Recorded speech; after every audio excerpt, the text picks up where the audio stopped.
Pernahkah Anda bertanya-tanya gimana sih caranya membuat seseorang, siapapun itu, akhirnya mau mengatakan yang sebenarnya? Nah, hari ini kita akan bedah sebuah metodologi rahasia yang ternyata dipakai oleh para mantan agen CIA untuk melakukan hal itu. Kita mulai dari kutipan Abraham Lincoln ini ya. Ini keren banget karena idenya benar-benar membalikkan cara kita berpikir. Kalau kita nggak suka atau berkonflik dengan seseorang, insting kita kan menjauh atau melawan. Lincoln justru bilang sebaliknya. Dekati, kenali lebih dalam. Dan inilah inti dari semua yang akan kita bahas. Coba deh, kalau saya sebut kata interogasi, apa yang muncul di kepala Anda? Pasti adegan film Hollywood kan? Ruangan gelap, lampu menyorot ke wajah, ada yang bentak-bentak, pokoknya penuh tekanan. Tapi, gimana kalau semua gambaran itu ternyata keliru? Bayangin situasinya genting banget kayak gini. Informasi dari satu orang ini bisa menyelamatkan ribuan nyawa. Langkah pertama apa yang Anda ambil? Kebanyakan orang pasti langsung kepikiran, tekan dia, paksa dia ngomong pakai cara keras. Tapi ternyata para ahli punya pendekatan yang sama sekali berbeda. Kenyataannya justru kebalikannya. Menurut para pakar yang menulis materi sumber kita, interogasi yang penuh konfrontasi dan tekanan malah punya kemungkinan gagal yang lebih besar. Kenapa? Karena pengaruh yang sesungguhnya itu, kata mereka, lebih mirip diplomasi daripada perang. Anda nggak memaksa, tapi Anda membujuk. Itu kuncinya. Oke, kalau cara paksa nggak berhasil, lantas cara apa yang berhasil?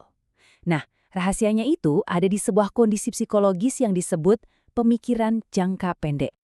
Apa itu pemikiran jangka pendek? Ini adalah kondisi di mana seseorang dibikin fokus hanya pada saat ini. Detik ini juga. Tujuannya adalah membawa mereka masuk ke dalam sebuah gelembung di mana masa depan beserta semua hukuman dan konsekuensi buruknya seolah-olah lenyap, nggak kepikiran sama sekali. Analogi yang paling pas itu dari infomersial di TV. Pernah nonton kan? Mereka terus-menerus mengulang pesan inti, pesan sekarang juga, telepon dalam 10 menit ke depan. Lalu mereka menghilangkan konsekuensinya dengan bilang, coba gratis 30 hari, uang kembali. Nah, kombinasi ini bikin kita merasa keputusannya harus diambil sekarang dan seolah-olah nggak ada resikonya sama sekali. Nah, ini dia poin krusialnya. Beda banget sama teknik interogasi yang kita bayangin, metode ini tujuannya justru bukan untuk menakut-nakuti. Malah sebaliknya, tujuannya adalah untuk meminimalkan atau bahkan menghilangkan sama sekali rasa takut si subjek terhadap konsekuensi. Ini benar-benar perubahan paradigma. Oke, kita udah paham konsep dasarnya. Sekarang, yuk kita bedah lebih dalam lagi, apa saja sih alat-alat atau perangkat yang dipakai para ahli ini untuk menciptakan kondisi tadi dan akhirnya membimbing seseorang untuk bicara jujur. Jadi, sebelum mulai, seorang interrogator itu udah bikin peta mental dulu. Mereka memetakan semua kemungkinan skenario dari yang paling ringan, misalnya cuma pelanggaran kecil, sampai yang paling berat, katakanlah spionase. Tujuannya biar nggak salah sasaran. Seperti di kasus Mary yang awalnya dikira cuma obrolan bantal biasa, ternyata ujung-ujungnya spionase serius. Dengan peta ini, mereka siap menghadapi apapun. Disinilah letak perbedaan yang paling mendasar dan mungkin sedikit mengejutkan. Wawancara itu kan dialog ya, komunikasi dua arah. Tapi interogasi yang efektif, menurut metode ini, justru adalah sebuah monolog. Benar, monolog. Cuma satu pihak yang bicara panjang lebar, yaitu si ahlinya. Terus, gimana caranya pindah dari obrolan dua arah ke monolog satu arah? Nah, mereka pakai yang namanya pernyataan transisi. Ini adalah kalimat kunci yang dirancang dengan sangat hati-hati untuk memberitahu si subjek, "Hey, saya tahu kamu nggak jujur," tapi dengan cara yang halus, jadi nggak langsung bikin mereka defensif. Pernyataan transisi ini ada level-levelnya. Ada yang sifatnya lembut, yang disebut observasi langsung kekhawatiran, atau OLK, contohnya kayak, sepertinya ada sesuatu yang mengganjal di pikiran Anda, sampai yang paling kuat yaitu observasi langsung rasa bersalah atau OLR yang lebih to the point. Pemilihan kata-katanya ini krusial banget dan harus disesuaikan dengan situasi. Kalau pernyataan transisi tadi ibarat pembuka pintu, sekarang kita masuk ke ruang utamanya. Inilah dia, monolog. Monolog ini adalah mesin penggerak dari keseluruhan metode. Kenapa monolog ini sangat ampuh? Pertama, karena si interrogator memegang kendali penuh atas narasi. Kedua, dan ini penting, monolog mencegah si subjek untuk terus-menerus menyangkal. Karena kalau mereka sudah terlanjur bilang tidak, nanti akan ada rintangan baru, membuat mereka mengakui bahwa mereka bohong. Jadi lebih baik jangan beri mereka kesempatan untuk berbohong dari awal. Monolog yang berhasil itu punya 3 pilar utama. Pertama, merasionalisasi tindakan si subjek, memberikan alasan-alasan logis kenapa mereka melakukannya. Kedua, meminimalkan keseriusan masalahnya, membuatnya terdengar tidak seburuk itu.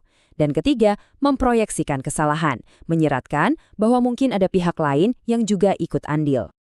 Contohnya, dalam kasus seorang mata-mata dengan kode nama Lee, monolog yang digunakan kira-kira seperti ini. Orang baik itu kadang bisa terjebak dalam situasi sulit, niat awalnya pasti baik, mungkin cuma ingin membalas budi. Lihat, monolog ini memberikan jalan keluar yang terhormat secara psikologis, membuatnya lebih mudah untuk mengaku. Dan yang gak kalah penting dari isi monolognya adalah cara penyampaiannya. Nadanya harus tenang, santai, gak terburu-buru, dan yang paling penting, sama sekali tidak terasa seperti serangan. Ini menunjukkan bahwa seluruh teknik ini dijalankan bukan sebagai lawan, tapi sebagai teman yang mencoba membantu subjek keluar dari masalah. Jadi dari semua yang sudah kita bahas, apa sih kesimpulan terbesarnya? Kalau kita lihat datanya, sumber kami dengan tegas menyatakan bahwa pendekatan non-koersif yang membangun hubungan ini jauh lebih efektif dalam mendapatkan informasi yang akurat dibandingkan dengan teknik interogasi yang diperkuat yang menggunakan cara-cara keras. Hasilnya nggak bisa dibantah. Kenapa bisa begitu? Karena metode ini menyentuh sesuatu yang sangat mendasar dalam diri manusia, kebutuhan untuk dimengerti. Ketika seseorang, bahkan yang bersalah sekalipun, merasa dimengerti, itu rasanya seperti sudah selangkah menuju pengampunan. Dan perasaan inilah yang meruntuhkan tembok pertahanan, jauh lebih efektif daripada rasa takut. Coba deh kita pikirkan lagi, teknik-teknik ini sebenarnya bukan cuma buat mata-mata. Ini adalah sebuah cetak biru tentang cara memengaruhi orang lain dengan empati. Ini bisa diterapkan di mana saja, saat negosiasi bisnis, ngobrol di kantor, bahkan dalam hubungan pribadi kita sehari-hari. Ini membawa kita pada sebuah pertanyaan terakhir yang cukup mendalam untuk kita renungkan. Kalau ternyata memahami orang lain itu jauh lebih kuat daripada memaksa, kira-kira percakapan apa dalam hidup Anda yang bisa Anda ubah mulai hari ini?